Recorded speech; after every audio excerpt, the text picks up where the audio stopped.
نحمده ونصلي ونسلم على رسوله الكريم اما بعد فاعوذ بالله السميع العليم من الشيطان الرجيم بسم الله الرحمن الرحيم الصلاة والسلام عليك يا سيدي يا رسول الله وعلى آلك وأصحابك يا سيدی یا نور اللہ۔ اللہ تعالیٰ کی حمد و ثناء اور اس کے پیارے حبیب حضور صلی اللہ تعالیٰ علیہ وآلہ وسلم پر درود و سلام کے بعد محترم ناظرین و سامعین، آج ہم اللہ تعالیٰ کے فضل و کرم سے سورۃ البقرہ کا دوسرا پاؤ آپ کے سامنے پیش کریں گے، اس کی تفسیر اور اس کا ترجمہ آپ کے سامنے پیش کریں گے۔ اللہ کے فضل و کرم سے ہمارا ایک پاؤ ہو چکا ہے پہلے پارے کا ترجمہ کے ساتھ اور تفسیر کے ساتھ۔ آج ہم دوسرا پاؤ شروع کریں گے سورۃ البقرہ کا۔ تو اس جو سورۃ البقرہ کا دوسرا پاؤ ہے وہ اس آیت سے شروع ہوتا ہے۔ وہ آیت یہ ہے، میرے رب نے فرمایا یا بنی اسرائیل اذکروا نعمتی التی انعمت علیکم وانی فضلتکم علی العالمین۔ اس کا سادہ سا یوں ترجمہ بنتا ہے کہ اے بنی اسرائیل، یاد کرو تم میری نعمت کو جو میں نے تمہارے اوپر انعام کیا ہے، اور بے شک میں نے تمہیں فضیلت دی ہے جہانوں پر۔ سامعین کرام، پچھلی نشستوں میں بھی یہی ایک آیت گزری ہے، اس کا ہم نے ترجمہ بھی آپ کے سامنے پیش کیا تھا، اس کی تفسیر بھی آپ کے سامنے ہم نے پیش کی تھی۔ اس کا یہ سب سے پہلا لفظ جو فرمایا ہے یا بنی کا لفظ فرمایا ہے۔ یا بنی، بنی بیٹے کو کہتے ہیں، اولاد کو کہتے ہیں بنی۔ اور اسرائیل، یہ میں نے آپ کے سامنے پیش کیا تھا کہ یہ حضرت یعقوب علیہ السلام کا لقب ہے، چونکہ یہ پچھلی آیت گزری ہے اس لیے پھر ہم آپ کے سامنے پیش کر دیتے ہیں کہ اسرائیل یہ حضرت یعقوب علیہ السلام کا لقب ہے۔ اور یہ اسرائیل یہ عبرانی زبان کا لفظ ہے، عبرانی زبان کا لفظ ہے۔ یہ اسرائیل مرکب لفظ ہے اور یہ مفرد لفظ نہیں ہے، مفرد لفظ نہیں ہے بلکہ مرکب ہے۔ اسراء الگ لفظ ہے اور ایل الگ لفظ ہے، اور عبرانی زبان میں اس کا ترجمہ یوں بنتا ہے، اسراء کا معنی ہوتا ہے عبد یعنی کہ بندہ، اور ایل کا مطلب ہوتا ہے الہ یعنی کہ اللہ، یعنی اسرائیل کا مطلب ہوا اللہ کا بندہ۔ اب پورا ترجمہ بنائیں، یا بنی اسرائیل یعنی اللہ کے بندے کے اولاد، اللہ کے بندے کی اولاد، کیونکہ اسرائیل حضرت یعقوب علیہ السلام کا لقب ہے۔ تو فرمایا کہ اے بنی اسرائیل، یہ خطاب کیا گیا بنی اسرائیل کو۔ پچھلی آیت گزری ہے، یہ کہا گیا اس آیت میں کہ اے بنی اسرائیل، یاد کرو تم میری نعمتوں کو جو میں نے تمہارے اوپر انعام کیا ہے۔ پچھلی آیت بھی گزری ہے، پچھلی آیت میں بھی رب نے ہی ارشاد فرمایا ان سے کہ اللہ کے احسانات کو یاد کرو، تم جو اللہ نے تم پر احسان کیے ہیں ان کو یاد کرو۔ پھر دوبارہ اس آیت میں کہا گیا بنی اسرائیل کو کہ اللہ کی انعامات کو، اللہ کے احسانات کو تم یاد کرو، اور حضور علیہ الصلاۃ والسلام کی اطاعت کو ترک کرنے سے تم ڈرو، حضور کی اطاعت کرو، حضور کی اطاعت کو ترک نہ کرو، اور اللہ کے احسان کو یاد کرو۔ سامعین کرام، پچھلی آیت میں جو بنی اسرائیل والے لوگ تھے اور اس آیت میں جو بنی اسرائیل کے لوگ ہیں وہ ایک ہی ہیں، اور یہ وہ لوگ مراد ہیں جو حضور علیہ الصلاۃ والسلام کے زمانے مبارکہ میں موجود تھے۔ یہ وہ بنی اسرائیل مراد ہیں، نہ کہ جو حضور سے پہلے کے تھے وہ نہیں مراد۔ جو حضور کے زمانے میں موجود تھے بنی اسرائیل، وہ لوگ مراد ہیں، یعنی جو اللہ نے میری نعمتوں کو یاد کرو جو میں نے تمہارے اوپر انعام کیے، یعنی اللہ کے احسانات کو تم یاد کرو۔ اور وہ احسانات کون سے ہیں؟ وہ چند احسانات جو نعمتیں اللہ نے عطا کی ہیں ان کو، وہ چند احسانات آپ کے سامنے پیش کرنے لگا ہوں میں کہ ان نعمتوں میں سے ایک نعمت تو یہ ہے کہ دریا کے بیچ میں سے راستہ نکال دینا، جو حضرت موسیٰ علیہ السلام کا واقعہ ہے۔ دریا کے بیچ میں سے اللہ نے ان کے لیے راستہ نکال دیا۔ فرعون سے نجات دلا دینا، فرعون سے نجات دے دی اللہ تعالیٰ نے ان بنی اسرائیل کو۔ اسی طرح من اور سلوہ نازل کرنا، اسی طرح بادلوں کا سایہ ہو جانا، اسی طرح بچھڑے کی عبادت کرنے کے بعد اللہ تعالیٰ کا ان کو معافی دے دینا، ان کی معافی کو قبول کر لینا، اور اسی طرح اور بھی کئی انعامات ہیں، کئی احسانات ہیں جو اللہ نے بنی اسرائیل پر کیے۔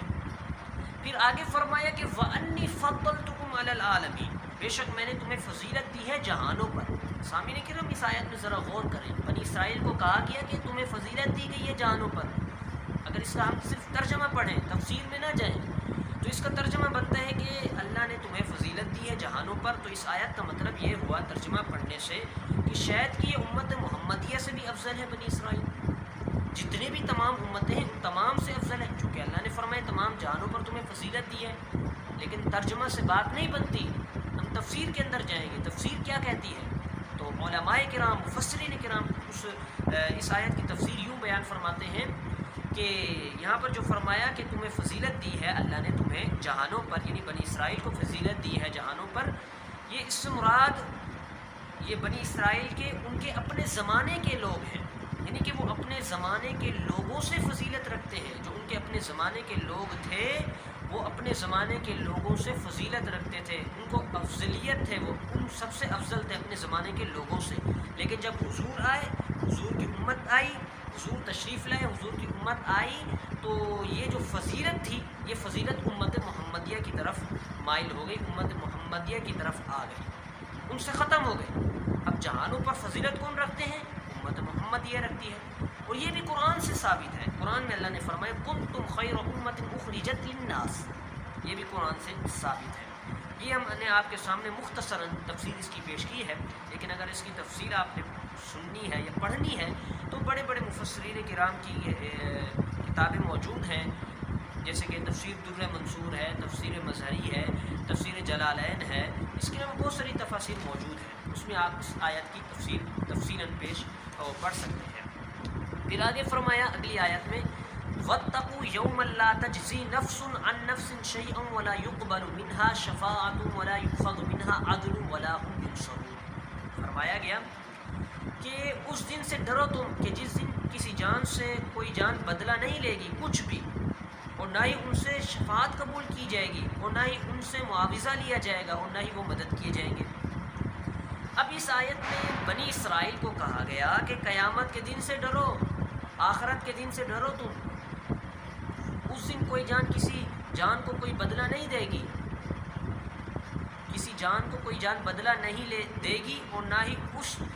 دن کسی کی گواہی کو قبول کیا جائے گا، یعنی کہ کافر کی گواہی کافر کے حق میں قبول نہیں کی جائے گی، اسی طرح مسلمان کی گواہی مسلمان کی گواہی کافر کے حق میں قبول نہیں کی جائے گی۔ یعنی اس دن سے ڈرو تم، اور جب کافر لوگ ہوں گے ان کو گھسیٹ کر جہنم میں داخل کیا جائے گا، اور ان جہنم میں ان کے لیے کوئی مددگار نہیں ہوگا۔ سامعین کرام اس آیت سے ہمیں معلوم ہوا یہ جو شفاعت ہم سنتے ہیں، احادیث میں سنتے ہیں، مفسرین کرام کی کتابوں میں احادیث موجود ہوتی ہیں، وہ سنتے ہیں کہ شفاعت فلاں شفاعت کرے گا، عالم شفاعت کرے گا، حافظ قرآن شفاعت کرے گا، انبیاء شفاعت کریں گے، اسی طرح بزرگان دین شفاعت کریں گے، علماء کرام شفاعت کریں گے۔ ہم یہ جو پڑھتے ہیں یہ صرف اور صرف امت محمدیہ کے لیے ہے، یعنی کہ مسلمانوں کے لیے ہے صرف اور صرف، یعنی کہ یہ جو عالم شفاعت کرے گا یہ صرف مسلمان کی کرے گا، اگر کافر کی شفاعت کرے گا تو اس کی شفاعت جو ہوگی وہ قبول نہیں کی جائے گی، یعنی مسلمان کے حق میں شفاعت قبول کی جائے گی۔ اور جتنے بھی شفاعت کریں گے یہ سارے کے سارے ڈائریکٹ اللہ کے پاس شفاعت کرنے کے لیے نہیں جائیں گے، نہیں، بلکہ حضور ڈائریکٹ اللہ کے پاس جائیں گے۔ ہاں اگر کسی عالم نے شفاعت کرنی ہے تو حضور کے پاس آئیں گے، حضور کے پاس آئیں گے، حضور کے پاس عرض کریں گے یا رسول اللہ ان کی شفاعت کرنی ہے، تو حضور جائیں گے اللہ کی بارگاہ میں۔ اسی طرح انبیاء کرام حضور کی بارگاہ میں آئیں گے شفاعت کے لیے، بزرگان دین کسی کی شفاعت کرنا چاہتے ہیں تو حضور کی بارگاہ میں آئیں گے، حافظ قرآن اگر کسی کی شفاعت کرنا چاہتا ہے تو حضور کی بارگاہ میں آئیں گے، یا رسول اللہ اس کی شفاعت کرنی ہے تو حضور اللہ کی بارگاہ میں جائیں گے۔ تو سامعین کرام اس آیت سے ہمیں معلوم ہوا کہ مسلمان کے حق میں شفاعت قبول ہوگی، اور یہ شفاعت جو ہے یہ حق ہے، جو حضور شفاعت فرمائیں گے ہمیں امید ہے، اور اللہ کے فضل و کرم سے ہم حضور علیہ السلام کے وسیلے سے، حضور کے صدقے سے اللہ تعالی ہمیں جنت الفردوس میں اعلیٰ مقام عطا فرمائے گا، ہمیں جنت میں بھیجے گا، اور ہمارے گناہوں کو معاف فرما دے گا، ہماری خطاؤں کو معاف فرما دے گا۔ تو رب تعالی سے دعا ہے یہ جو میں نے آپ کے سامنے 2 آیات کی تفسیر پیش کی ہے، ان سب کو اپنی بارگاہ میں قبول و منظور فرمائے، اور اور زیادہ سے زیادہ ہمیں سننے کی توفیق عطا فرمائے۔ حالانکہ اور چیزوں میں ہم بہت زیادہ مشغول ہوتے ہیں اور ویڈیوز دیکھتے رہتے ہیں جو بیکار ہوتی ہے، اچھی ویڈیو نہیں ہوتی، کچھ اچھی بھی ہوتی ہیں لیکن زیادہ تر بیکار ویڈیو آتی ہے۔ لیکن اس سے بہتر ہے کہ ہم تفسیر سنیں، اس سے بہتر ہے کہ ہم نعتیں سنیں، اس سے بہتر ہے کہ ہم قرآن پاک کی تلاوت سنیں، اس سے بہتر ہے کہ ہم قرآن کو صحیح طریقے سے سمجھیں، قرآن کا معنی سمجھیں، اس کا مفہوم سمجھیں، قرآن کی آیت کیا کہہ رہی ہے۔ تو رب تعالیٰ سے دعا ہے یہ جو میں نے آپ کے سامنے باتیں عرض کی ہیں، سب سے پہلے مجھے اس پر عمل کرنے کی توفیق عطا فرمائے، اس کے بعد ہم سب جتنے بھی سامعین کرام ہیں، ناظرین کرام ہیں، ان سب کو اس پر عمل کرنے کی توفیق و رفیق عطا فرمائے۔